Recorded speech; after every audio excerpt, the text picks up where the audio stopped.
नमस्कार. अ, आज आपण पाहणार आहोत कथा प्रवास.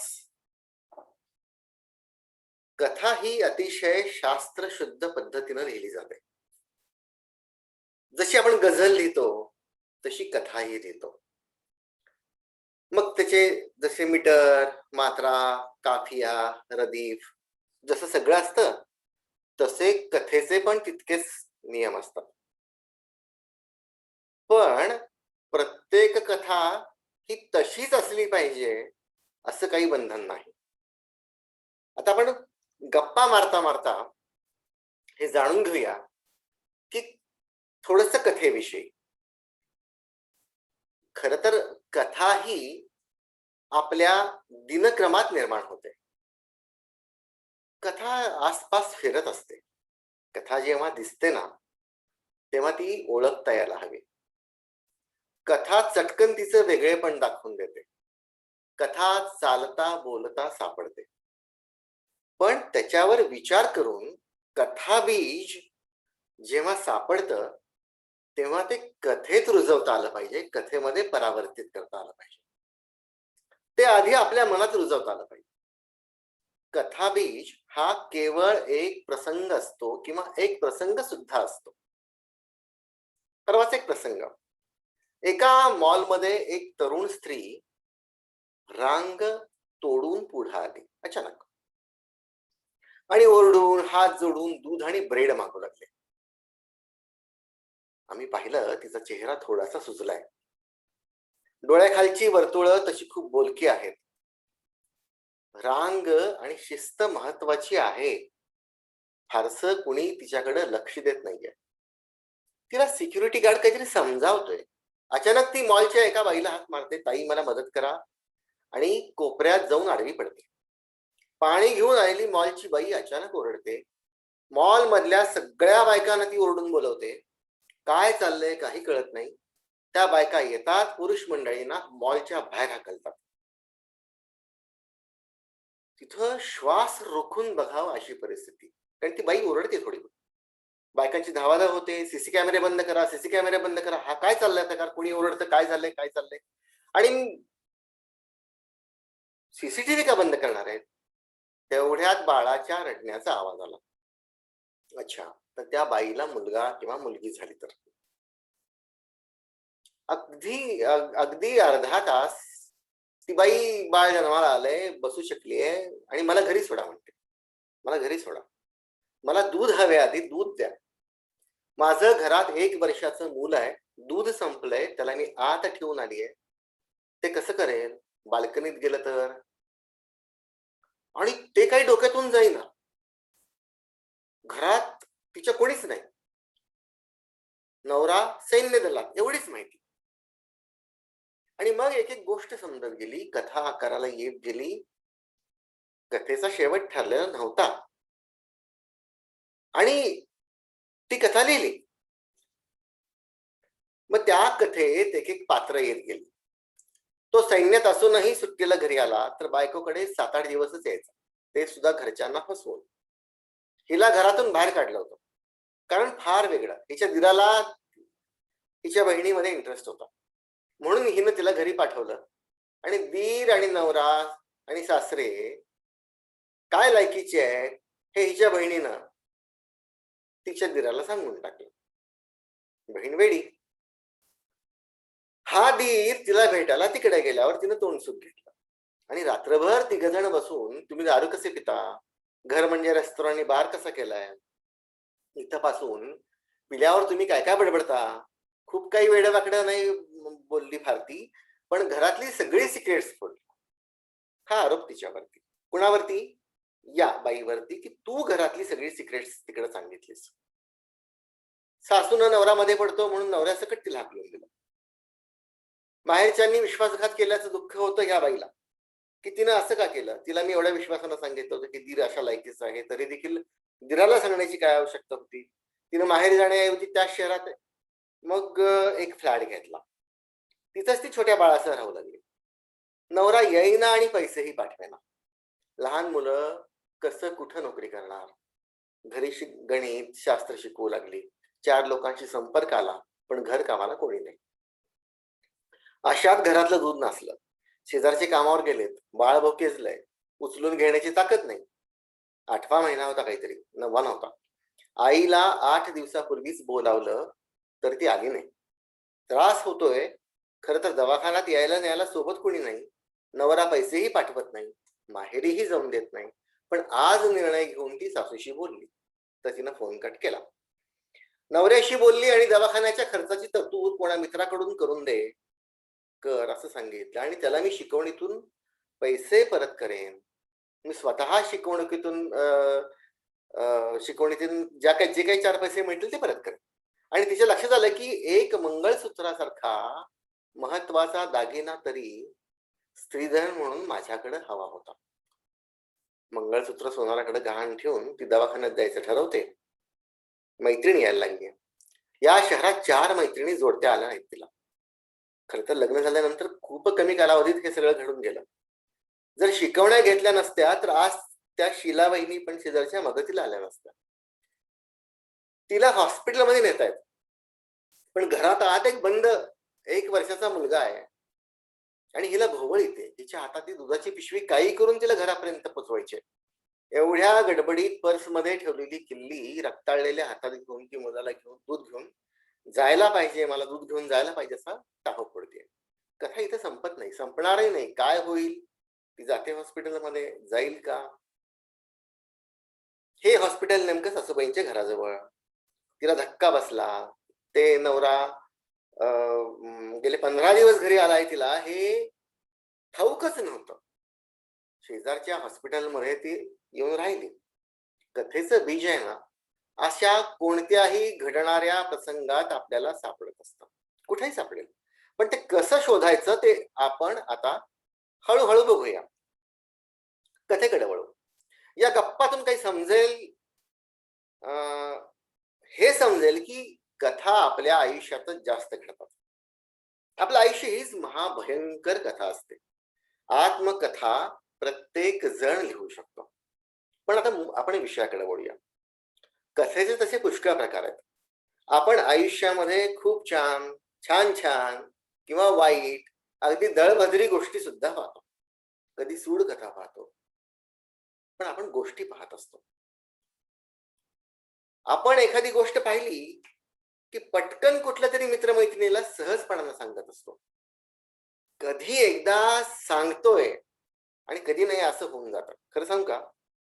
तर खूप आनंद मिळतो गोष्ट सांगताना. गोष्टी सांगणं आपल्याला आवडतं आणि गोष्टी ऐकणं हा तर आपल्या सर्वात आवडीचा विषय. बघा ना, राजा राणीच्या, इसाप नीतीच्या गोष्टी लहानपणी खूप ऐकून झाल्या. या गोष्टी आपलं जग स्वप्नील करतात, सुंदर करतात. केलं कधी? त्या गोष्टीत चांदोबा असतो, परिराणी असते, हरणाची जोडी असते आणि वाघ, सिंह ते अगदी सिंबा.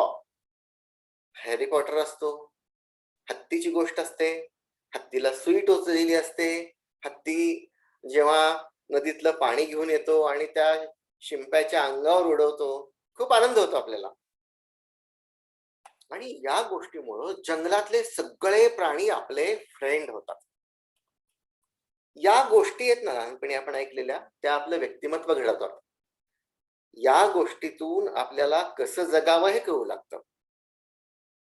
एक खूप छान गोष्ट आहे की या गोष्टींमुळे जंगल आपलं वाटू लागतं, चंद्र चांदणे आपल्या वाटू लागतात. इतकंच काय, अप्सरा, रंभा, उर्वशी, परिराणी, चेटकीण, तुमचे ते राजकुमार काहीही सत्य नसतं, पण ते आपल्याला सत्य वाटू लागतं.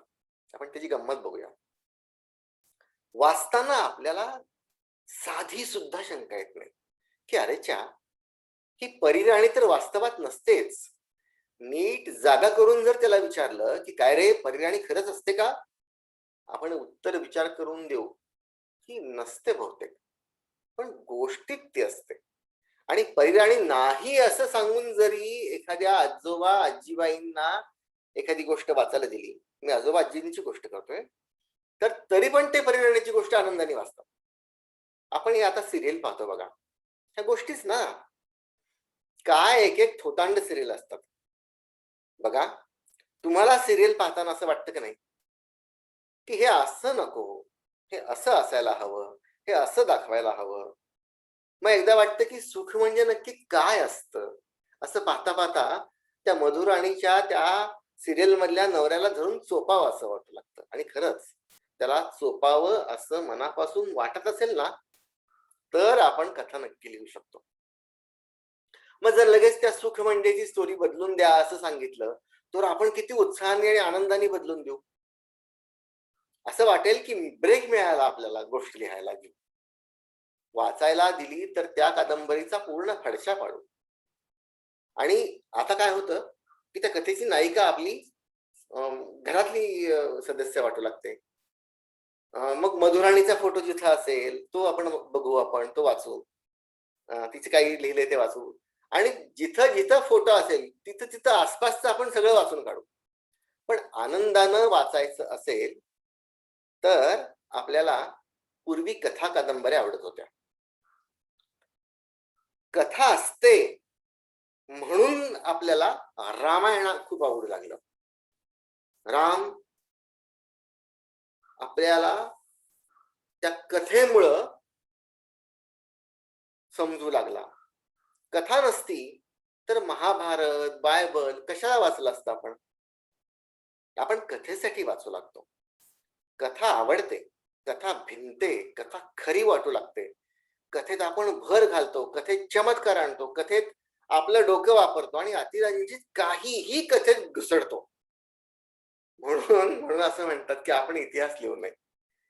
कारण आपण जो प्रसंग पाहिला ना, तो प्रसंग आपण दुसऱ्या कुणाला सांगू, त्यावेळेला आपण त्याच्यात भलतं सलतं काहीही घातलेलं असतं. त्याला आपण मसाला म्हणूया फक्त.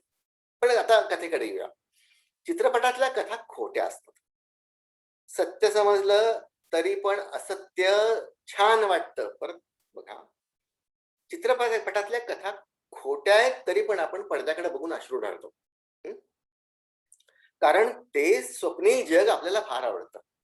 तसं नसलं तरीही आवडतं, कारण आपण सगळेजण कल्पना रम्य जगात रमणारी माणसं आहोत. असत्य गोष्टींना आपण काल्पनिक कथा म्हणतो, खोट्या कथा म्हणत नाही. परिराणी नाही हे स्वतःला समजावून सांगणं कोणालाही आवडत नाही. म्हणजे वाचकाला काय आवडतं आणि काही आवडत नाही हे समजावून घेणं सोपं व्हावं, यासाठी हे सांगतोय. किंवा आधी स्वतःला विचारावं की वाचकांना काय आवडतं नेमकं. कारण कथा लिहिताना आधी वाचकांना काय आवडतं याचा विचार हा करावाच लागेल. पण वाचकांना काय आवडतं काय आवडत नाही हे सर्वात शेवटी पाहू आपण. कारण त्यावर कथेचं सगळं यश अवलंबून असतं. गोष्ट समजावून घेऊया आपण. आजपासून आपण सुरुवात करू. त्याआधी मला गोष्टी ऐकत नाही अशी व्यक्ती दाखवा. अशी आहे व्यक्ती की जी गोष्टी ऐकत नाही? असूच शकत नाही. गोष्टी सांगत नाही अशी पण व्यक्ती असू शकत नाही. एखादा छोटासा प्रसंग जरी पाहिला, आता मी म्हटलं की आपल्या मनात तो राहत नाही. जो पाहू ते मनात साठवतो, त्यात काहीतरी मध्ये घालतो आणि सांगत सुटतो. मनात लबाडी नसते. मनात लबाडी नसते म्हणून आपण गोष्टी लपवून ठेवत नाही. समजा काही वाचलं, एखादी गोष्ट आवडली की लगेच आपला फोन मित्रमैत्रिणींना जातो. अरे अगं, मी असं असं असं असं वाचलं. सगळी कथा आपण सांगून टाकतो. पण पुन्हा सांगू? शेवटी एक गोष्ट सांगतो, तू पण वाच. मस्त आहे वाचणं, मस्त. आपण कथा सांगतो पण कथेचा शेवट सांगत नाही. कारण मग त्या वाचणाऱ्याच्या मनातली कथेची उत्सुकता शेवट समजला तर निघून जाईल. पण म्हणजे शेवटाला किती महत्व आहे हे आपल्याला समजतं. पण आपण मृत्युंजय बघूया बरं. एकदा वाचून चालत नाही. संत सम्राज्ञी आपण वाचाल तेव्हा पहा, सगळं ठाऊक आहे मीराबाईंविषयी. सगळं ठाऊक असूनही ती का वाचायची ते समजेल. खर तर आपण गोष्टी खूप लहान वयापासून ऐकायला सुरुवात करतो. आपली आजी, आजोबा, आई बाबा आपल्याला छान छान गोष्टी सांगतात. परिकथा, इसाप नीती कथा, पुष्कळ गोष्टी आपण वाचून झालेल्या असतात. गोष्टी ऐकता ऐकता गोष्ट सांगण्याची वेळ आपल्यावर आली आहे. पण गोष्ट आपण ऐकतो तशीच सांगत नाही. बघा, त्यात काहीतरी आपण जास्त पाणी घालतो किंवा त्या गोष्टीतलं बेचव बरस असं काही असेल तर ते कमी करतो. लिखित गोष्ट सांगताना आणखी रंजक करतो. कधी कधी शेवट बदलतो. कधीही शेवट अधिक सुंदर असावा असं आपल्याला वाटतं. आपल्यालाच नाही, सगळ्यांना वाटतं. आणि आपण चित्रपट पाहिला तरी आपण असं म्हणतो ना की असा नको होता शेवट करायला, असा शेवट करायला पाहिजे होता. आपणही जेव्हा एखादा प्रसंग ऐकतो तेव्हा कथेचा शेवट आपण आणखी सुटसुटीत करतो. गोष्टी लिहायच्या ना त्या आधी आपल्यासाठी, आपल्याला भावेल, आपल्याला पटेल ते लिहावं. अर्थात ही पद्धत अजिबात नवीन नाही. पूर्वी आपल्याला एखादा पॅरेग्राफ द्यायची बघा शाळेत, आणि सांगायची याच्यावरून एखादी गोष्ट तयार करा, आणि मग त्याच्यावर काही मार्क्स मिळवत असायचे. आता आपण त्यावेळी मारलेल्या थापा बाता काय असतात, सगळ्या काल्पनिक गोष्टी. त्याला आपण लबाड कथा असं नाव देत नाही, त्याला आपण काल्पनिक कथा म्हणूया. तर दुनियाभर सगळीकडे गोष्टी सापडते. लिहिण्याचे कष्ट असतात, खूप कष्ट असतात. ते घ्यायची तयारी असेल तर कथालेखक होऊ शकू. नाहीतर मग आपण ऐकत बसू गोष्टी. तर गोष्टींचं दुकान सगळीकडे वाढलंय. जिकडं जाल तिकडं गोष्टी. खर तर आपण ऐकलेल्या सगळ्या गोष्टी वेगळ्या वेगळ्या असतात. म्हणजे विज्ञानाचे शोध, माणसांच्या गोष्टी ऐकलेल्या असतात आपण, विज्ञानांच्या शोध लावणाऱ्या माणसांच्या गोष्टी. एखादा कोणताही शोध ना ही कथाच असते. आपण एकदा डोळे उघडून बघा, नीट बघा, असं लक्षात येईल की खरोखरी प्रत्येक माणूस स्वतंत्र कथा असते. किती भोगलेलं असतं त्यानं, किती सोसलेलं असतं, किती अनुभव त्याने घेतलेले असतात. आणि हे सगळं तो डोळे मिटतो ना तेव्हा झर झर झर इतिहास सगळा त्याच्या नजरेसमोर येऊन जात असतो. आणि त्याला वाटत असतं आपण काहीतरी लिहावं, पण का लिहावं, कुणासाठी लिहावं? कारण वाचक हे आपले कुटुंबीय होतात. आपल्या हृदयातले आपले वाचक आपल्या हृदयात स्थान मिळवतात आणि त्यांच्या हृदयात आपण स्थान मिळवतो. खूप घट्ट, खूप आगळं वेगळं, खूप सुंदर नातं आहे ते. आणि ज्या वेळेला रसिक पत्र लिहितात तेव्हा कळतं, अरे यांच्यासाठी लिहायला पाहिजे आपण. आता आपण जेव्हा डोळे उघडून मग अशी म्हटलं तसं लक्षात येईल की खरोखरी प्रत्येक माणूस कथा आहे. त्याचा स्वभाव, त्याची लकबी, त्याची वैशिष्ट्य ही सगळी भिन्न असतात. आणि त्याच्यामध्ये आपल्याला अनेकदा कथा सापडू लागतात.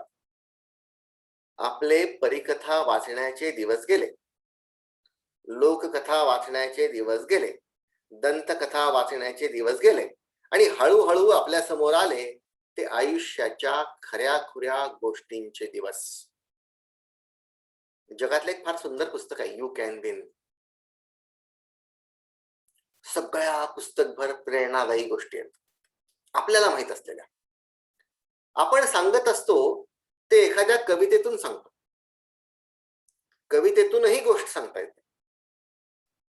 म्हणजे एखादी मुसलसल कविता बरेचदा ती पूर्ण गोष्ट वाटू लागते. काही कथा आपण चित्रातून सांगतो, म्हणजे चित्रकथा पण असतात. काही कथा न बोलताच अभिनयातून कळतात. काही चार्लीचे आपले चित्रपट बघा, काही माईम ऍक्टिंग बघा, माईम मधून पण खूप काही सांगितलं जातं. कथा चित्रपटातून पण सांगतात, कथा गाण्यातून सांगतात. गाण्यातून पण सांगतात ना. बदके पिले सुरेख होते कुरूप वेडे पिल्लू तयात एक, आणि मग तो शेवटी राजहंस असतो. केवढी सुंदर कथा त्यात सांगितली. म्हणजे कथा गाण्यातून पण सांगता येते सहजपणानं. आपण काही ना काहीतरी सांगत असतो, हे खूप छान आहे. हे सांगणं असतं ना आज, अरे आज एक अशी गंमत झाली ना की मी सकाळी बाहेर गेलो, अमुक अमुक ठिकाणी अमुक अमुक गोष्ट पाहिली, हे आपण सांगतो. त्याची परवानगी नाही घेता सांगतो, कारण ते नातं निर्माण होतं. रसिकांचं नातं आपल्या मित्रांपेक्षाही घट्ट जवळचं. घरामध्ये गप्पा मारताना आपण सांगतो, बऱ्याच थापा मारतो.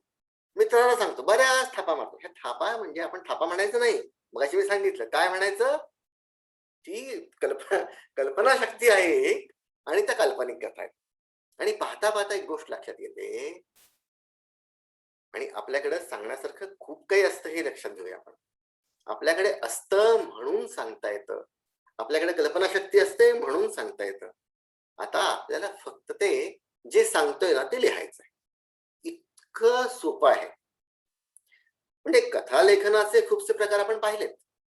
कथा लेखनामध्ये आपण काय काळजी घ्यावी हे आधी ठरवलं तर खूप छान. त्यासाठी थोडा अभ्यास करावा लागेल. आपण करूया हळूहळू. तर प्रत्येक कथा ही आपल्या अनुभवावर, अभ्यासावर, आपण केलेल्या विचारांवर आणि सर्वात महत्वाचं आपण केलेल्या कल्पना शक्तीवरती बेतलेली एक गोष्ट असते. आपापल्या पद्धतीनं, आपापल्या शैलीनं ती गोष्ट लिहिलेली असते. कथा लिहिण्याची प्रत्येकाची शैली वेगळी असते.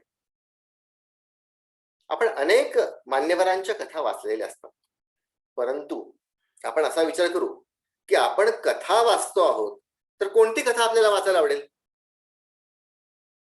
कसली असेल कथा ती? प्रेमकथा असेल, विरह कथा असेल, ऐतिहासिक कथा असेल, सामाजिक कथा असेल, स्त्रीवादी कथा असेल, कौटुंबिक कथा असेल, विज्ञान कथा असेल, बालकथा असेल, का कुमार कथा असेल, का रोमॅन्टिक कथा असेल, का हेर कथा असेल, किंवा गुन्हा आणि विकृत कथा, त्याचा शोध, किंवा काहींना फक्त अशा अध्यात्मातल्या कथा आवडतात, काहींना फक्त भक्तिपूर्ण कथा आवडतात, काहींना फक्त चांगल्या कथा ऐकायला आवडतात, काहींना हॉरर कथा म्हणजे त्या फार आवडतात. काय आवडायचं हे तर आपला स्वभाव ठरवतो. हॉरर कथा वाचायची तर शेजारी ठेवायची. आपल्याला धाडस होत नाही हॉरर कथा वाचायची. 100 वेळा पुस्तक हातात घेऊ आणि ठेवू, पण ते वाचू. आपली वृत्ती त्या कथांशी जोडलेली असते, म्हणून आपण जे लिहू त्याच्यामध्ये आपला स्वभाव मिसळलेला असतो. लक्षात आलं?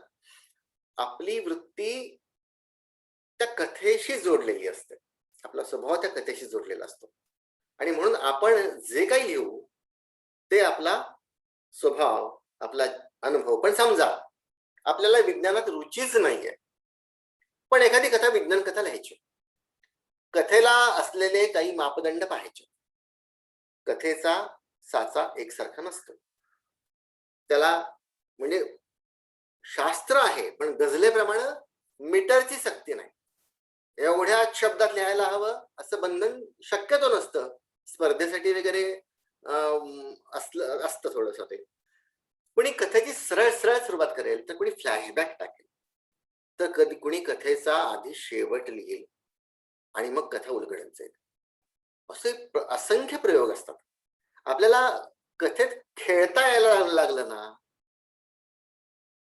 म्हणजे खेळता यायला लागलं ना, की बघा, म्हणजे एखादा स्ट्रोक आपण बॅटिंग करायला शिकता शिकता शिकता आपली नजर स्थिरावली की आपण अचानक एखादा रिव्हर्स स्वीप मारतो ना, बॅट अशी घेऊन अशी मारू शकतो, आणि मग असा आपण शॉट मारला की बॉलर चक्रावतो. असं काही आपण त्यात गुंतवायला लागलो की वाचक मग गुंतून जातो. वाचक गुंतून जाईल असे अनेक प्रयोग आपल्याला करता येतात. लेखक एकदा कथेत गुंतला की गुंतागुंत न करता छान सरळ लिहावं. गूढ कथा लिहायची नाही. म्हणजे गूढ कथा लिहायची तर उत्तर सहजपणानं सांगायचं नाहीये, एवढंच. पण ती कठीण नाही करायची. कठीण म्हणजे समजायला कठीण नाही करायची. पण उत्तर आपण असं गोल गोल करून जरी लिहिलं तरी ते आपल्याला सप्रमाण माहित असायला, आपल्याला सिद्ध करता यायला हवं की या गूढ कथेचं हेच उत्तर आहे. प्रयत्नपूर्वक काहीच नाही तर सगळे कथा प्रकार आपल्याला करूया प्रयत्न, सगळे जमू लागतात. आपण सगळ्या प्रकारच्या कथांचा अभ्यास केला पाहिजे. सगळ्यात पहिल्यांदा आपण एखादी कथा जेव्हा वाचायला घेतो त्यावेळी त्या कथेमध्ये आपलं मन पटकन रमायला हवं, हो ना. म्हणजे काय, एखादी कादंबरी घेतली, सुरुवातीतच उत्सुकता निर्माण व्हायला लागते. कथा घेतली तरी पण तसंच, उत्सुकता तुमची सुरुवातीलाच पहिल्या 5-6 ओळीतच. पुढे वाचत जाणं ही तर अगदी स्वाभाविक गोष्ट असायला हवी. तर ती सुरुवात जमली असं म्हणू आपण.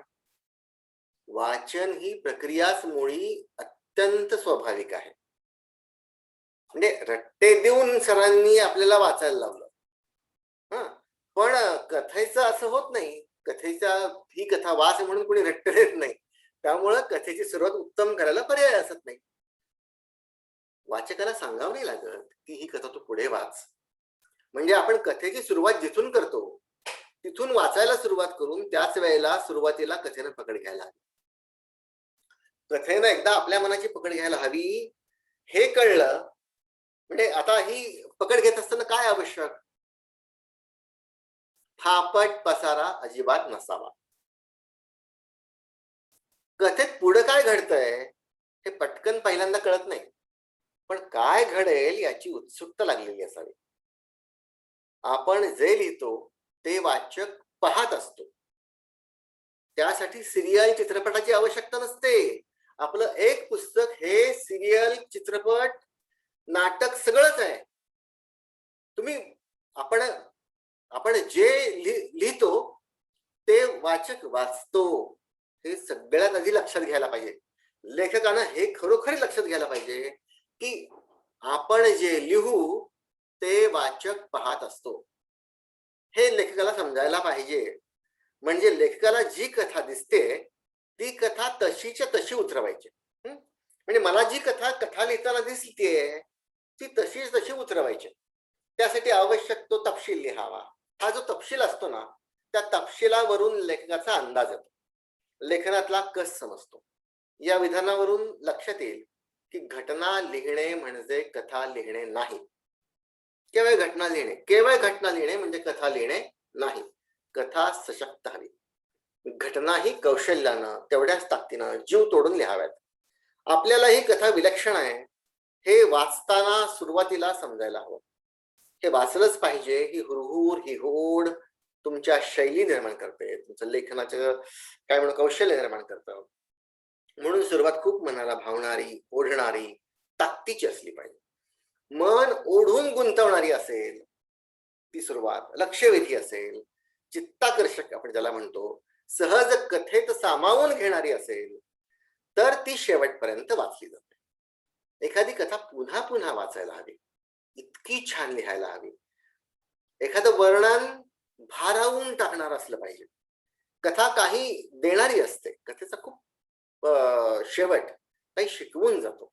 त्या कथेचा आणखी एक उपयोग आपण पाहिला असेल की काही वाक्य आपल्याला तत्वज्ञानाकडे देतात. ते फार आवडतं का? काही म्हणजे मी तुम्हाला थोडं उदाहरण देतो की वपू काळे यांच्या कथे इतकी त्यातली वाक्य म्हणजे कथे इतकीच त्यांची वाक्य खूप सुंदर असतात. एक एक वाक्य तर वाचण्यासारखं असतं. वर्णन तर वाचत राहावी तशी असतात. तशीच कथा सुखद वळण घेत पुढे जाते. जन्माला आला माणूस, जन्माला आला आणि मेला, ही कथा. जर मध्ये काही तुम्ही लिहिलं ना, जन्माला येण्यामध्ये आणि मरण्यामध्ये मध्ये काही लिहिलं तर ते आयुष्य होतं. तसंच कथेचं आहे. कथेची उत्तम सुरुवात होते आणि पुढं काही होत नाही असं नको. कथा वाचावी असं वाटणारच नाही. मग कथा ही घटनांनी, त्यातल्या अचूक संवादाने नटलेली असते. ती नाट्यमय वळणांवर सुंदर होत जाते. ते वळण देखील स्वाभाविकपणा यायला हवं. हे लेखनाचं कौशल्य. कथेची पात्र निवडून झालेली असायला पाहिजेत. म्हणजे असतात. कथा जेव्हा नजरेसमोर येते तेव्हा त्यातली पात्र आपल्याला दिसतात. तरीही कथा लिहिताना काही नवीन पात्र आत येतात. ही पात्र आपण केवळ कल्पनेने आणत नाही, या पात्रांना आपण पाहिलेलं असतं. कथेमध्ये आपल्याला जी पात्र येतात ही पात्र कथेमध्येच पहिल्यांदा येतात असं नाही. ही पात्र आपण अगोदर पाहिलेली असतात. आपण त्या पात्रांशी बोललेलो असतो आणि आपल्या कथेतलं ते पात्र आपल्याच नकळत आपण निवडलेलं असतं. यावरही आपण नंतर बोलू. कथा उगाच लांबवू मात्र नाही. कथा लांबवलेली नसावीच. म्हणजे पाणी ओतून सरबत केलं तर ते बेचव लागेल. म्हणजे कथा अगदी थोडक्यात पण खूप छान सांगितली जात आहे याकडे लक्ष असावं. हे अतिशय कष्टाचं काम असतं. कथा एकदाच पूर्ण लिहून करतात असं लेखकांना माझा खरं तर प्रणाम. पण आपली कथा लिहून झाली तर ती लगेच प्रसिद्धीला बिलकुल पाठवू नये. ती पुन्हा वाचावी. एक एक वाक्य दुरुस्त करायला हवं त्यातला. यात कथेचा वेग घालवणारी अनेक वाक्य असतात. कथेमध्ये कथेचा वेग घालवणारी अनेक वाक्य असतात. मग ती वाक्य दुरुस्त करायला लागतात आणि ती कथा पुन्हा वेगवान करायला लागते. कथा वेगाने घडत असेल तर वाचकाच्या मनोवृत्ती तशाच वेगानं कथेशी जोडल्या जातात. कथेचा वेग थोडा कमी झाला ना, संथ झाला, तर मग ती रटाळ वाटते. म्हणून कथा ही प्रवाही हवी. प्रवाही हवी असं म्हणतात ना. म्हणजे प्रवाही हवी म्हणजे ओढ्यासारखी हवी असं म्हणूया आपण. मध्येच एखादा मोठा दगड आडवा आला तर पाणी अडतं. मग पुन्हा धावण्याला तो वेग येत नाही. पाण्याच्या धावण्याला तो पुन्हा वेग येत नाही. आपल्याच अक्षरांचे दगड आपणच बाजूला करावेत. मग काय करावं? उगाच जड जड शब्द वापरू नयेत. कठीण वाक्य तर नसावंच, पण फार मोठं होणारं वाक्य नसावं. काय लिहिलंय, कथेमध्ये काय लिहिलंय किंवा मी काय वाचलंय हे समजायला वाचकाला पुन्हा पुन्हा सापशिडी खेळायला लागू नये. पुढे वाचत गेला, नाही समजलं, आला परत, पुन्हा गेला वरच्या पॅरेग्राफवर, असं होऊ नये. ते वर गेला सापाने गिळलं, परत खाली आलं, असं नाही. अनेकांना जडजड लिहिलं की स्वतःला छान वाटतं, पण आहे ना, तो आत्मघात असतो बरं. मूलतः कथा अनेक गोष्टींचे वर्णन करत करत पुढे जाते. एखादी गोष्ट वाचल्यानंतर ती आपल्या नजरेसमोर तशीच्या तशी यायला हवी, बस. म्हणजे एखादे पात्र जर त्या ठिकाणी आलं तर ते पात्र आहे कसं, त्याचा अवतार कसा आहे, त्याचे कपडे कसे आहेत, त्याचं बोलणं कसं आहे, लहेजा कसा आहे, भाषा कशी आहे, कथेतलं त्या पात्राचं महत्व काय आहे, आणि महत्व नसलेलं पात्र लिहावे तरी किती. ते पात्र काय सांगणार आहे, कथेतलं त्याचं नाव काय आहे, त्याची बोलण्याची शैली नेमकी कोणती असेल. कारण आपण पाहतो, शैलीतला फरक सांगतो, की कुटुंब प्रमुख असेल घराचा, बाबा आजोबा, तर त्यांची भाषा वेगळी असते. मुलं असतील तर मुलांची भाषा वेगळी असते. सुनेची भाषा वेगळीच असेल. सासूची भाषा तर नक्कीच वेगळी असेल आणि वास्तवाशी कुठेतरी जोडलेलं असेल म्हणजे त्यांचं बोलणं. म्हणजे सासू कशी वागते, कशी बोलते, कशी चालते, हे काय सांगावं लागतं आपल्याला? नाही, आपल्याला दिसतेच सासू. कारण ते आपण कधीतरी वाचलेलं असतं. आपल्या मनामध्ये त्या व्यक्तीविषयी काहीतरी नेमकं वर्णन तयार झालेलं असतं. सासू म्हणलं तर आपल्याला डोळ्यासमोर हमखास सासूच येते. एकाच उच्चारात, एकाच शब्दात आपल्याला सासू दिसू लागते. आपण सिरियल पाहतो, ती व्यक्तिरेखाही मनात ठसवली जाते. अरे काय दाखवतात एक एक सासू, अरे बापरे बापरे. ते संवाद नीटपणे ऐका आपण.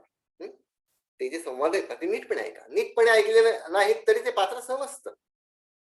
पण कथेतले संवाद त्या पात्राची अधिक उत्तम व्यक्तिरेखा निर्माण करतात. त्या संवादातून त्या पात्राची वृत्ती समजते. त्या पात्राविषयी आपल्या मनात आधीच खूप काही आहे. हे संवाद ते मत निर्माण करतात. पूर्वीचं मत आहे ते पुसून टाकतात. एखादा खलनायक आपण पाहतो, हा खलनायक छान वागू लागला तर ते आपल्याला आवडतं बरं का. काही चित्रपटांमध्ये अमरीश पुरी खलनायक होता, पण तो आपल्या हिरोचा बाप होता. अरे मस्त वाटतं. पण त्याला चांगले ठरवणारे प्रसंग त्याच्या कथेमध्ये येतात म्हणून तो खलनायक नायक होतो. म्हणजे वाक्यातून तो खलनायक तयार होत जातो. सासू म्हणली की ती दुष्टच असली पाहिजे, हे आपलं मन आपल्याला अगोदर सांगतं. मग म्हणजे लिहिताना मग आपण चांगली सासू दाखवली तर, चांगली सासू दाखवली तर ती कन्व्हिन्सिंग हवी. नाहीतर उगाच आपण व्यक्तिरेखा बदलून धक्कातंत्र निर्माण करायच्या नादात वाचक लेखकाला बावळट ठरवू नयेत. म्हणजे लेखक काय करतो की बऱ्याचदा धक्के देतो कथेतून. आपण तेही पाहूया. पण आता लक्षात घेऊया की मनात अगोदर जे साठलेलं असतं आणि आपल्या मनातच तसं ठाम मत त्या पात्रांनी अगोदरच तयार करून ठेवलेलं असतं. ते जर वाचकांच्या अपेक्षेप्रमाणे उतरत गेलं तर ते त्याला पटू लागतं. पण रंजकतेपोटी आपण जे बदल त्याच्यात करू ते बदल पटले पाहिजेत. हा म्हणजे हे थोडीशी रंजकता ह्याच्यात आणूया आपण, ह्यात थोडं नाट्य आणूया, म्हणून जे काही बदल करू ते बदल पटले पाहिजेत. ते तसेच्या तसे, म्हणजे जसं ते पात्र रंगवणं अपेक्षित आहे ते वेगळे पण तसेच्या तसं उतरत जायला हवं. मनातला पात्रांविषयीचा पूर्वग्रह, समज, अपसमज किंवा ज्याला आपण त्या पात्रानं आपल्या मनामध्ये घर निर्माण करणं म्हणतो, ते काही वेगळं असेल तर ते वेगळे पण त्या पात्रात सहज निर्माण होत नाही. मनातला पात्रांविषयी आपला काहीतरी एक ग्रह असतो.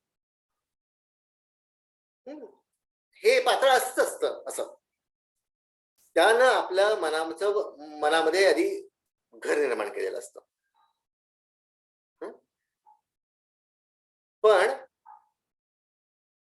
ते काही वेगळं असेल तर ते वेगळे पण त्या पात्रात सहज निर्माण होत नाही. म्हणजे मनातली माझी एक मत आहे, आता आपण पाहिलं तसं सिरियलनी निर्माण केलंय, चित्रपटाने निर्माण केलंय की सासू ही सुनेला छळणारच. तर ते मत जर सासू चांगली दाखवली आपण तर ते मत लेखकालाच निर्माण करावं लागतं. ते पात्र लेखकाच्या चिंतनातून तयार होतं, तसंच ते वाचकाच्या वाचनातून निर्माण व्हायला लागतं. समजा कथा ऐतिहासिक आहे, थोडस आपण वेगळं बघूया. तर आणि त्या कथेमध्ये आपल्या धरून चलू की आपण तानाजी मालुसरे आहेत. तानाजी मालुसरे धिप्पाड, भारदस्त, कसे वागतील, कसे बोलतील, म्हणजे तानाजी घरात कसे बोलतील, घरात कदाचित ते सॉफ्ट बाप असतील, आणि सरदारांशी कसं बोलतील, त्यांच्या बरोबरीच्या मावळ्यांशी कसं बोलतील, आपल्या पत्नीशी कसं बोलतील. समजा ते जर शिवछत्रपतींना भेटलं तर त्यांच्याशी कसं अदबीनं वागत बोलत असतील. तानाजी मालुसरे स्वराज्याविषयी काय सांगत असतील. तानाजी मालुसऱ्यांशी मावळे काय बोलत असतील. मावळे त्यांच्या समोर आले तर कसे वागतील, हे आपण आधी कल्पनेत ठरवतो. ती कल्पना तयार झाली की मग लिहितो. त्या प्रत्येक पात्राकडून वाचक काहीतरी घेत असतो, त्या पात्राला भेटत असतो, ते पात्र मनामध्ये ठसत जातं. त्या पात्रानं जेव्हा वाचकाच्या मनाचा ताबा घ्यावा तेव्हा समजतं की आता कथा छान पुढे जाईल. त्या पात्रानं वाचकाच्या मनाचा ताबा घ्यायला हवा, पण ते पात्र तितक्या स्पष्टपणानं समजलंच नाही तर वाचक अडखळेल का नाही. वाचकाला अडखळू द्यायचं नाही. आपल्या मनात ते कल्पनाचित्र तयार केलेलं असतं, त्याच्यावरच आपण काम करतो. काम कसं करतो म्हणजे डोळे झाकून काम करतो आपण, चिंतन. मग आपलं समाधान झालं की मग आपण लिहायला सुरुवात करतो. त्यावेळेला अंतर्मनात आपण साठवलेली कल्पना कशी आहे आपल्या मनात, त्यानुसार ती कल्पना झरझर झरझर उतरत जाते. त्यांचे संवाद आपोआप सापडतात बरं, कारण ते व्यक्तिचित्र मनात तयारच आहे. ते व्यक्तिचित्र आपल्या मनात तयारच आहे. प्रत्यक्षात लिहिताना मात्र ऐनवेळी आपण बरंच काही बदलतो. ठरवलेलं असतं की असं असं असं लिहायचं, पण ऐनवेळी बदलत जातं. का बदलतं, का बदलतं, कारण पूर्वीपेक्षा काही वेगळं सुचतं. तो बदल ऐनवेळी सुचूनही आपल्याला आवडतो. का आवडतो, तर हा बदल ऐनवेळेचा वाटला तसा ऐनवेळेचा नसतो. बघा की आपण एक असं ठरवलं की आपण हे असं असं असं असं लिहायचं, पण लिहिताना मात्र आपण भलतच काही लिहून जातो. हे जे भलतं लिहिणं आहे ना ते ऐनवेळी येत नाही, कारण आपलं मन आपल्याच नकळत त्या कथेवर वर्किंग करतं, म्हणून ते बदल सुचतात, त्यांचे शब्द वेगळेच बाहेर येऊ लागतात. अशा वेळी लेखकाने स्वतःला रोखू नये, अडवू नये, आवरू नये, थांबवू नये. त्यांचे म्हणजे बघा, त्यांचे आदेश देण्याची पद्धत वेगळी असेल तर त्या वातावरणाचा विचारही करावा लागतो. त्या पात्रामध्ये आपण अधिक अधिक अधिक गुंतत जातो आणि मग आपल्याला खूप काही दिसायला लागतं. ती कथा भिनत जाते, ती भिनायला काही क्षण जातात आणि ती आपल्या अंतर्मनामध्ये ते त्या कथेविषयी लिहिणार आहोत आपण, म्हणून जास्त कॉशियस असतो आणि मग ते विचार बदलत जातात. पण हे बदलतात कसे, तर आपल्याला ती स्थळं त्या कथा लिहिताना अधिक स्पष्ट दिसायला लागतात. स्थळ बदलले की शब्दप्रयोग बदलले, टोन बदलले असंही होतं. म्हणजे कशा अर्थाने म्हणतोय बघा, समजा आपण दवाखान्यात गेलो तर दवाखान्यातले संवाद बदलतात. तर तेच संवाद आपण समजा समुद्रकिनारी बीचवर गेलो, त्या पात्रांना घेऊन जावं लागतं ना लेखकाला. तसे आपण बीचवर गेलो तर तिथले बीचवरचे संवाद कसे असतील, ते वेगळे असतील. आता ते संवाद आपण घरातल्या वेगळ्या वेगळ्या खोल्यांमध्ये आणूया आणि लक्षात येतं की स्वयंपाकघरातले संवाद वेगळे, हॉल मधले संवाद वेगळे, बेडरूम मधले संवाद वेगळे. तेच संवाद घरात म्हणजे स्थळानुसार बदलत जातात. दोन पात्रांची भेट आपण कुठे दाखवायची, दोन पात्र भेटणार आहेत, कुठं कुठं कुठं भेटावं त्यांनी, बीचवर भेटावं, हॉलमध्ये भेटावं, घरात भेटावं, बागेत भेटावं, लोकलमध्ये भेटावं, कुठे भेटावं. जिथे भेटाल ना तिथले संवाद बदलतील. हे संवाद नकळत बदलतील. ओके. तर आपण काय बघितलं की संवाद असे बदलत जातात. म्हणून ही भेट कुठे दाखवावी हे आपण वेगळेपणाने लक्षात घ्यायला पाहिजे. लेखक, पात्र, प्रसंग आणि स्थळ, त्यात येणारी नवी नवीन पात्र, ते प्रसंग, असा एकंदरीत कथेचा एकत्रित अभ्यास करतो. मी तुम्हाला काय सांगू, पण मी स्वतः संत मीराबाईंचा अभ्यास करत होतो. त्यावेळी मी जे जे काही वाचत असेल ना, त्यातून त्या मीराबाईंची एक मूर्ती मनामध्ये ठसली जात होती. हे का सांगतोय हे तुम्हाला शेवटी समजेल. जसे संदर्भ सापडायचे तशी नवीन व्यक्तिरेखा मीराबाईंच्या समोर यायची. कारण मीराबाईंनी घोडेस्वारी शिकली, घोडेस्वारी शिकवली, कमरेला त्याही तलवार लावत असत. मीराबाईंनी संगीत शिक्षण घेतलं, त्यांनी गायनाचं शिक्षण घेतलं, त्या उत्तम राजकारण करत होत्या, त्या न्यायदान करत होत्या, त्यांनी वृंदावन उभारलं, त्यांनी असंख्य धर्मशाळा उभारल्या, अखंड प्रवचन कीर्तन केली, जन्मभर लाखो लोकांना त्यांनी ममतेनं जेवू घातलं, त्या सैन्य दलाच्या जाणकार होत्या. अशा अनेक गोष्टी मीराबाई वाचत असताना वेगळ्या वेगळ्या रूपातल्या मीराबाई माझ्यासमोर येऊ लागल्या आणि लक्षात आलं आपल्या मनातील मीराबाईंची प्रतिमा आणि प्रत्यक्षात असणाऱ्या मीराबाई यामध्ये खूप अंतर आहे. मला माझ्या मनातली मीराबाईंची पूर्वीची प्रतिमा बदलण्यासाठी फार कष्ट घ्यावे लागले असं एकदा वाटतं अजिबात नाही. नवीन संदर्भ किंवा नवीन पुरावे मिळाले की प्रतिमा आपोआप बदलत जाते आणि मग आपण त्याच्यात काय होतं की का माहित नाही मला, पण थोडं संघर्ष मनाचा होतो. पण ती प्रतिमा बदलत असताना प्रयत्न करावे लागले नाही तसं नाही, पण ते आपल्याला एकदा आपल्या मनाला समजावून सांगावं लागलं की अरे आपण समजतो तशा या मीराबाई नव्हत्या. आणि मग हे प्रसंग जेव्हा जेव्हा समजू लागले तेव्हा तेव्हा मीराबाई नव्यानं मनावरती बिंबायला लागल्या आणि मग मीराबाई समजायला सोपं झालं. कल्पनेतल्या मीराबाई जेव्हा उलगडत गेल्या तेव्हा त्यांचं वागणं, बोलणं, त्यांचे एक सम्राज्ञी म्हणून असलेले अधिकार दोन्हीकडे होता. त्या संत म्हणूनही सम्राज्ञी आणि राज्याच्या पण सम्राज्ञी असो. तर तेव्हा त्यांचं घोड्यावर बसून तलवार चालवणं, त्यांचं पूजा करण्यासहित जे जे प्रसंग वाचत गेलो तसे तसे प्रसंग आधी मनामध्ये निर्माण होत गेले. आणि एक दिवस ही 456 पानांची कादंबरी तयार होऊन गेली. खर तर ही कादंबरी होती 1000 पानांची. पण मी आपल्याला कशावर फोकस करायचा आहे याचा मी विचार करत गेलो. आणि मग अनेक प्रसंग यातले खूप महत्वाचे प्रसंग मी त्यातून काढून टाकले. मला काय द्यायचं आहे लोकांना हे मी आधी अगोदर ठरवून घेतलं होतं. मीराबाईंचे दोहे वाचत गेलो तेव्हा ना मीराबाई मनामध्ये एक प्रतिमा निर्माण करत होत्या. म्हणजे ते दोहे वाचताना, त्यांच्या रचना वाचताना मीराबाई मला समजत गेल्या आणि जसा जसा समजत गेल्या तसं तशी ती प्रतिमा निर्माण केली. त्यांना वेगळ्या पद्धतीने मांडण्याची आवश्यकता नव्हती.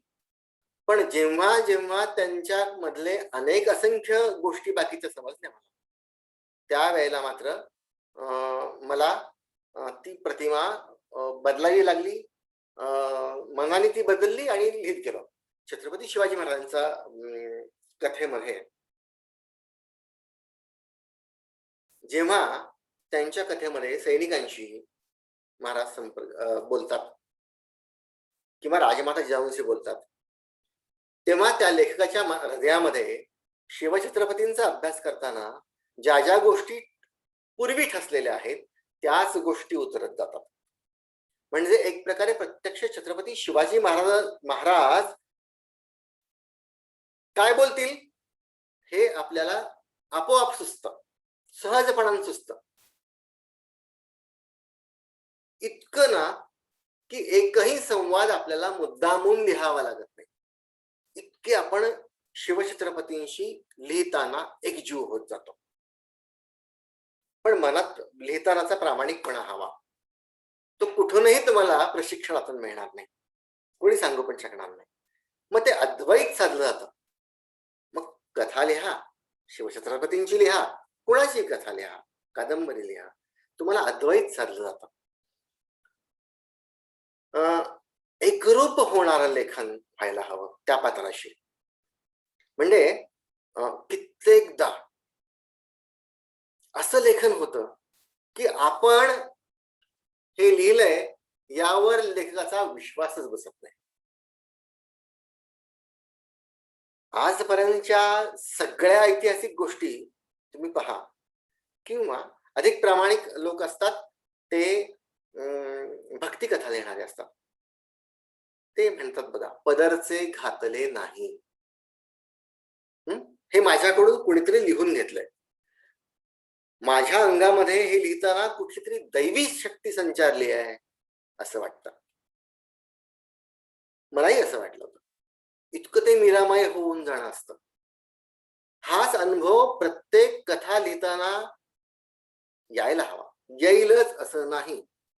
कथेचं हे वैशिष्ट्य आहे की जे पात्र तुम्ही लिहाल ते पात्र तुमच्या मधूनच जन्माला येतं. त्या पात्राशी एकरूप होऊन ते संवाद साधले जातात. त्याचं वागणं जसं होतं तसं आपल्यामध्येही लेखकाच्याही वागण्यामध्ये परिवर्तन होत जातं.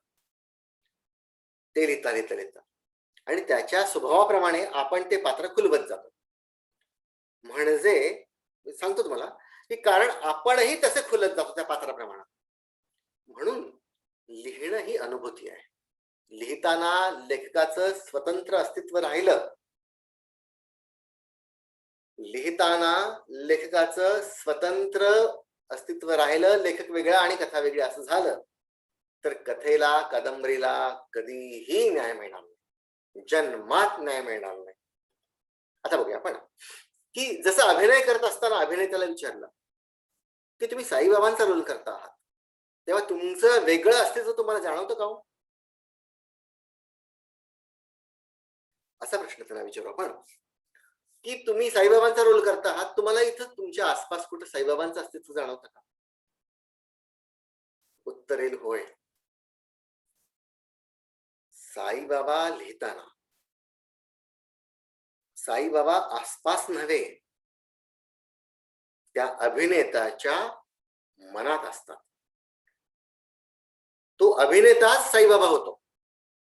होय, साक्षात साईबाबा होतो. नाहीतर आपल्याला ते साईबाबा वाटतील का हो? जर अभिनेत्यालाच असं वाटलं नाही की मी साईबाबा नाही, मी जस्ट रोल करतोय, मला हे डायलॉग म्हणायचे, तर त्यात जिवंतपणा येईल? नाही येणार. साईबाबा जेव्हा त्याच्यात भिनत जातील त्या अभिनेत्यामध्ये, तेव्हा ते खरे वाटतील. बघा, मी हे अभिनेताच सांगितलं, पण मी हे लेखच सांगितलं. हे सगळं आहे ना, म्हणजे साईबाबा साक्षात लिहिताना त्या अभिनेत्या जसं अभिनेत्यामध्ये घुसतात, तसं हेच लेखक आधी अनुभवतो. म्हणजे त्याहून कित्येक पटीनं मोठा अनुभव असेल किंवा थोडा छोटाही असेल, हे लेखक आधी अनुभवतो. म्हणून मला कधी कधी वाटतं की अशी कादंबरी लिहित असताना, ऐतिहासिक अशी कादंबरी लिहित असताना ती कादंबरी लिहून पूर्ण होईपर्यंत, म्हणजे एखादी कादंबरी लिहायला 6 महिने लागतात. मला स्वतःला असं वाटलं की मी 6 महिने साक्षात मीराबाई आहोत, इतकं ते. आणि असं सांगायचं नसतं किंवा असं प्रत्यक्षात जाणवत नसतं, पण ना त्या सगळ्या गोष्टी आपण अनुभवू शकतो. म्हणजे असं वाटतं की आपण त्याच विचारामध्ये 6 महिने काढले. आणि म्हणून कधी कधी असं वाटतं ना की आपण ती कादंबरी लिहू शकलो, म्हणजे मला स्वतःला असं वाटतं की मी खूप भाग्यवान आहे. असो, गोष्ट लेखनासाठी लेखक लेखक म्हणून वेगळा राहत नाही, इतकंच मला सांगायचं आहे. त्या पात्राशी एकरूप होणारं लेखन होत जातं, त्या व्यक्तिरेखेशी एक जिव्हाळा निर्माण होतो, असं म्हणू आता जिव्हाळा म्हणू आपण. तो निर्माण झाल्याखेरीज ना ते लिहिता येणं शक्य आहे, ना ते वाचता येणं शक्य आहे, ना अभिनीत करता येणं शक्य आहे. संवाद जेव्हा लिहिले जातात, ते कुटुंब त्या कुटुंबाचं वेगळेपण, वेगळं वैशिष्ट्य असतंच. कुटुंबातली भाषा, त्या कुटुंबातलं वातावरण, त्या कुटुंबात असणारा किचन ओटा, हॉल, बेडरूम बघितलं आपण. आता जर ती झोपडी असेल तर लिहितोय आपण, तर आपल्याला काय दिसेल? झोपडीत ठेवलेली ती 2-3 भांडी दिसतील, झोपडीच्या काड्यांचा रंग दिसेल, शेजारून वाहणारा गटर दिसेल, घर असेल तर त्या घरातली चूल दिसेल. हे सगळं वर्णन त्यात येत जातं, यायला हवं. आणि असे प्रसंग दिसू लागले तर मग कथेमध्ये देखील काही घोटाळे होत नाहीत, म्हणजे मोठे घोटाळे होत नाहीत. पण म्हणून कथा केवळ कल्पनेनं लिहायचा अट्टहास करू नये. उदाहरणार्थ समजा, काय उदाहरण देऊ मी आता तुम्हाला? मी एक प्रसंग लिहिला, रायगडाचा लिहिला, आणि रायगडावर घडलेली एखादी घटना मला लिहायची आहे. पण जर रायगडच मी पाहिला नाहीये तर मला लिहिताना खूप मोठ्या अडचणी येतील. म्हणून मी आधी रायगड पाहणं महत्वाचं आहे. पण जर रायगड पाहणं शक्य नाही तर त्याचे फोटो पाहणं, त्याचं वर्णन, त्याचा इतिहास वाचणं आवश्यक आहे. नाही, रायगड पाहून या, पण जर पाहता येणं शक्य नाही आणि कुठला तरी असा जगाच्या कोपऱ्यातला असेल की जिथे आपण पोहोचू शकत नाही, तर मग त्याचे फोटो पहा, त्याचं वर्णन वाचा आणि ते समजून घ्या तो काय किल्ला कसा आहे, ते कोणी तिथं चढून आला असेल, उतरला असेल तर त्याच्याकडून काही वर्णन मिळते का वाचायला, ते पहा. त्या रायगडाचा इतिहास सुद्धा आपण वाचला पाहिजे. एखादा प्रसंग घडतोय कथेमध्ये, तेव्हा तो प्रसंग लेखकाला दिसलाच पाहिजे, किंबहुना तो दिसत असतो, आणि मग तो कसा दिसतोय तसाच तो कागदावर उतरवता आला पाहिजे. हे लेखन कौशल्य. डायनिंग टेबलवरती बसला आणि जेवणाचा प्रसंग लिहायचा. आपण सिरियल मध्ये पाहतो असे अनेक असंख्य प्रसंग आहेत डायनिंग टेबलवर बसलेले. तेव्हा प्रत्येक अभिनय करणाऱ्या व्यक्तीवरती काही अभिनयाची जबाबदारी आहे. लक्षात आलं मी काय म्हणतोय? सिरियल मध्ये बघा, तिथे एक डायनिंग टेबल आहे, खूपदा पाहिले आपण, ते अनेक सिरियल मध्ये पाहिलंय. कुटुंबाच्या कुटुंब चोहोळ बाजूने बसलंय आणि त्यातल्या प्रत्येकावर अभिनय करण्याची जबाबदारी आहे. त्यांचा हावभाव ठरलेला आहे. कुणीतरी येत आहे आणि आईच म्हणजे तिनं ते त्याच्यामध्ये वाढणं गरजेचं आहे. आता वाढण्याची शैली ही तिची स्वतःची आहे, तिने दाखवलेली आहे. त्या वाढण्यामध्ये मोकळेपणा आहे, कृत्रिमता आहे. नाही, कृत्रिमता अजिबात नाहीये, सहजपणा आहे. सॉरी, ती जशी प्रत्येक पात्रावरची आलेली जबाबदारी बघा तुम्ही. तो जसा प्रसंग आपल्याला दिसतोय त्याच्यामध्ये एक सहजता आहे. त्यांच्या म्हणजे कुटुंबाच्या भाषेमध्ये सगळे प्रसंग लिहिले आहेत. तसेच लिहिले आहेत, कुठेही जड शब्द नाहीये. तसेच बोललं जातं, तिथेही कुठे जड शब्द नाही. अभिनय केला जातो, तिथेही कुठं ओव्हर ऍक्टिंग नाही, कुठेही जड अभिनय नाहीये.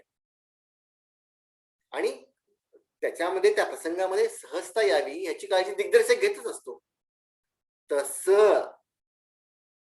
तशीच काळजी लेखक प्रत्येक कथा लिहिताना, प्रत्येक प्रसंग लिहिताना दिग्दर्शकाच्या आधी ते सगळं पाहत असतो. हे माझं मत आहे. असं कोण सांगणार नाही, पण लेखक दिग्दर्शन पण त्या बरंच त्याच करून घेत असतो असं, कारण तो पाहतोय सगळं. तेच पुन्हा दिग्दर्शक पाहणार आहे. असो, तर कथेची सुरुवात बोलीभाषेमध्ये झाली समजा, तर ती कथा संपेपर्यंत ती भाषा बदलत नाही. मी काय जे सांगतोय ना, ते प्रत्येकाला अपवाद असणार आहे. आणि त्याचं सगळ्यात महत्वाचं कारण असं की कथा संपेपर्यंत कोणी आमूलाग्र बदलेल हे अपेक्षित नसतं, पण त्या पात्राचे संवाद केव्हा बदलतील. आपण उदाहरणासाठी घेऊया, लहानपणी एखादा मुलगा शिकायला बाहेर गावी जातोय आणि तो डॉक्टरहून परत येतोय. तर लहानपणीची त्याची भाषा आणि तो डॉक्टरहून परत आला त्याची भाषा आणि संवाद, त्याची मॅच्युरिटी, त्याचे जगाचे अनुभव, त्याची लँग्वेज सगळंच बदलेल. पण त्या कथेमध्ये जिवंतपणा, खरेपणा आणण्यासाठी कथेतली सहजता ही सर्वात महत्वाची गोष्ट आहे. ही सहजता कुठेही हरवू नये, कोणतेही जड शब्द वापरू नयेत, अर्थ न कळणारी वाक्यरचना अजिबात करू नये. पटकन अर्थ समजणारे न समजणारे शब्द वापरायचे नाही. येणारी सुटसुटीत वाक्यरचना करणं हे लेखकाचं आद्य कर्तव्य आहे, कौशल्य असं म्हणा. कथा वाचत असताना एखादा जड शब्द समजला नाही तर वाचकाला काय काय होईल वाचकाचं, आपण त्याचा विचार करूया. कथा वाचतोय आणि एखादा शब्दच नाही समजला, तो उडी मारून पलीकडे जाईल, अर्थ लावायचा प्रयत्न करेल, पण तिथं त्याला थांबावं लागेल. हे मुळीच विसरू नका. खूप लांब वाक्यरचना केलीत ना तरी देखील वाचकाला थांबावं लागतं, हे विसरायचं नाही. काही वाक्य अवघड नसतील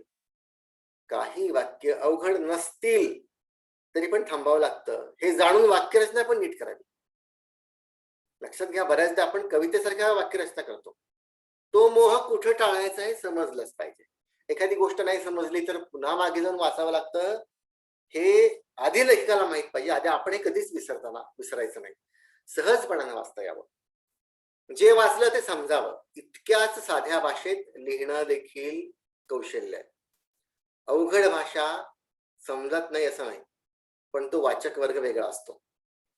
जड भाषेत लिहिलेले काही वाचक त्यांच्या भाषेमध्ये शास्त्रीय भाषेमध्ये वाचू शकतात, पण सामान्य वाचक त्या विज्ञानाच्या भाषेमध्ये नाही ना वाचू शकणार. म्हणजे आपला वाचक वर्ग कोणता आहे हे आपल्याला अगोदर ठरवावं लागतं ना, म्हणजे की आपला वाचक वर्ग कोण आहे हे आधी आपल्याला ठरवावं लागेल. तसं आपण कोणत्या वाचक वर्गासाठी लिहितोय, कोण वाचणार आहे, त्या लोकांना अभिप्रेत असणारी भाषा कशी असेल यावरही बऱ्याच गोष्टी ठरतात. तथापि कोणीही असेल, कोणी समीक्षक असेल असं म्हणूया आपण, पण आपण लिहिलं असेल अगदी सोप्या साध्या भाषेत तर काय बिघडेल. समजा समीक्षक त्या ठिकाणी आले तर समीक्षकांना असं म्हणणं आहे की खूप जड भाषाच हवी, जड भाषेवरती समीक्षक फिदा होतात, असं काही नाही. समीक्षक ते वाचेल त्या भाषेतलं, ती समजून घेईल कथा, मग परीक्षण करतील. म्हणजे लिहिताना समीक्षक अजिबात डोळ्यासमोर आणूच नका, ही विनंती. समीक्षकाकडे बघून कधीही कथा लिहायची नाही. ग्रामीण भागातील कथा तो महानगरातील समीक्षक जर असेल तर तो समजून घेऊ शकेल. नाही समजली तर समजावून घ्यावी लागेल त्यांना आणि मग ती वाचावी लागेल. पण त्यासाठी कथेमध्ये गुंतू शकेल असं कथाबीज हवं हे पहिल्यांदा लक्षात घ्या. कथा सशक्त हवीच. काहीतरी जे घडणार आहे ते ओढ लावणारं असावं, घडणारं असावं, संथ रटाळ नसावं. ते आपण नंतर पाहू. आता कथेचा शेवट कसा आहे? शेवट अपेक्षित आहे का, की तो अनपेक्षित आहे? शेवट वाचल्यावर धक्का बसणार आहे का, की बसणार नाही? आपण एक गोष्ट लक्षात घेऊया की वाचक कल्पना करत जातो. सहज कथा वाचत नाही तो. अधूनमधून त्याचं लक्ष त्या शेवटाकडे असतं. काय होईल, काय होईल, ही जी उत्सुकता आहे ना, ती वाचकाला सतत असते.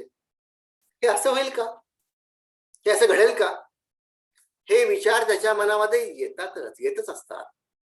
वाचत असताना ते तसं होईलच. पण हे जरी ठाऊक असलं तरी ते तसं कसं होईल, ही उत्सुकता खूप महत्वाची आहे. आणि मग तेवढ्या शक्तीनिशी कथेचा माहीत असलेला शेवट देखील कौशल्यानं देखणा करावा लागेल. लक्षात आलं? म्हणजे एखाद्या गोष्टीचा शेवट सगळ्या पब्लिकला माहिती आहे, पण ते आपण लिहितोय ना, तर मग तो शेवट अधिक सुंदर कसा होईल, तो कौशल्यपूर्ण कसा होईल, वाचकांच्या अपेक्षेप्रमाणे कसा होईल.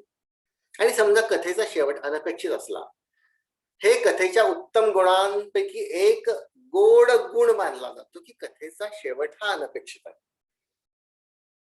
हे आपण अगोदर समजून घेणं लक्षात गरजेचं आहे की कथेचा शेवट हा अनपेक्षित असणं हे कथेच्या उत्तम गुणांपैकी आहे. आपण जेव्हा समीक्षक अभ्यासणार आहोत त्यावेळेला आपण हे बेशक बघूया आपण की समीक्षक कशा पद्धतीने विचार करतात, समीक्षक कसं ते त्याची स्क्रुटिनी करतात, काय कशी कशी चिरफाड करतात, हे आपण सगळं बघायचं आहे. त्याशिवाय परिपूर्णता येणार नाही.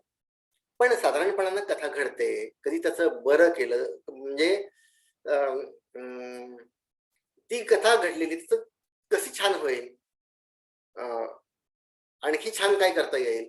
पुष्कळशा कथा या इतिहासात झालेल्या असतात, त्यामुळे त्याचं वर्णन करताना ते लेखन भूतकाळात असू शकेल. म्हणजे लिहितानाच आपण भूतकाळामध्ये लिहू, पण सशक्त लेखक वर्तमानात देखील भूतकाळातल्या कथा लिहू शकतो. तेही आपण पाहूया, कारण आज मला वाटतं थोडंसं लांबेल. तर कसं ते आपण बघूया आणि उदाहरणासकट पाहूया, कारण आता उदाहरण घेणं म्हणजे आणखीन एक तास घालवण्यासारखं आहे. तर कथेचा शेवट हा भविष्य काळात देखील असू शकतो. हे पण आत्ताच लक्षात आलेलं बरं. म्हणजे भूतकाळातली कथा आपण वर्तमान काळात लिहितो, वर्तमानातलं शेवट भविष्य काळात देखील करतो. कसं तेही आपण सावकाशीने पाहू. पण हे झालं, ते केलं, तो आला, तो बसला, त्यानं पाहिलं. भूतकाळामध्ये कथा लिहिणं सोपं असतं, पण म्हणून वर्तमानात कथा लिहिणे हे खूपच अवघड असतं असं नाही. पण तो कौशल्याचा भाग आहे, विसरू नका. आता आपण क्रिकेटची मॅच पाहतो आणि त्याचं धावतं समालोचन, धावतं वर्णन आपण ऐकत असतो. त्याला धावतं समालोचन असंच म्हणतात. हे धावतं वर्णन म्हणजे कॉमेंट्री. ही कॉमेंट्री कशी केली जाते त्या पद्धतीने कथा देखील लिहिली जाऊ शकते. म्हणून मी म्हणालो की कथा ही लिहित जाणाऱ्या लेखकाच्या शैलीनुसार, वृत्तीनुसार, आकलन क्षमतेनुसार वेगवेगळ्या पद्धतीनं वेगवेगळ्या म्हणजे सगळंच वेगळं असू शकतं. प्रत्येक लेखकाचं इतके टोकाचे वेगळे वेगळे लिहू शकतात लोक. तुम्ही लिहिलेली कथा वेगळी, मी लिहिलेली वेगळी, मोठ्या एखाद्या साहित्यिकाने लिहिलेली कथा वेगळी, समीक्षकाला कथा लिहिता येते का नाही मला माहित नाही, पण समीक्षकाने लिहिलेली कथा आणखी वेगळी. प्रत्येक कथेची लेखकाने केलेली वेगवेगळी मांडणी असते. प्रत्येकाचे कारण, प्रत्येकाचे अनुभव वेगळे असतात. त्यानुसार त्यांच्या लेखनाची वैशिष्ट्ये आढळून येतात. याशिवाय लेखक आपल्या लेखन शैलीचा अभ्यास करेल आणि कोणतेही पुस्तक वाचताना इतरांच्या लेखन शैलीचा अभ्यास करेल. लेखक आपल्या लेखन शैलीचा अभ्यास करावा लेखकानं, आणि कोणताही पुस्तक वाचताना इतरांच्या लेखन शैलीचा देखील अभ्यास करावा. तर थोडी सुधारणा पटकन होते, बरोबर होते. पण लेखनाचा अभ्यास केला तर त्या शैलीचा प्रभाव हमखास पडतो, ही भीती आहे. आता हे ठरवायचं की माझी स्वतःची ओरिजिनल स्टाईल योग्य असेल तर ती मी बदलावी का, तर नाही. प्रत्येकाने, तुम्ही, मी, आणखीन कोणी आपल्याच स्वाभाविक शैलीने लिहावं. ते यश फार छान. मी मीराबाई वाचत असताना, अभ्यास करत असताना, लिहिताना मी माझ्या कुटुंबातल्या सदस्यांचे लेख सुद्धा कधी वाचले नाहीत. कारण आपल्या शैलीवरती कसलाही आघात होऊ नये.